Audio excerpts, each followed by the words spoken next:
Zdravím vás, sme vo vinárstve Lahofer.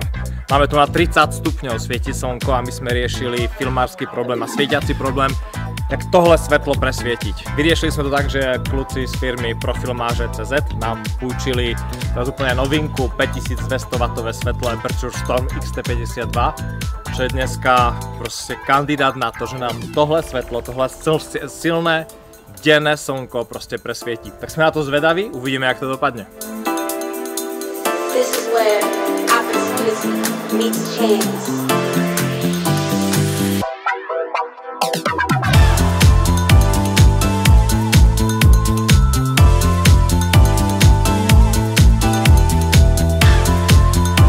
Jedno svetlo, jedna odrazka. Absolútne neskutočné.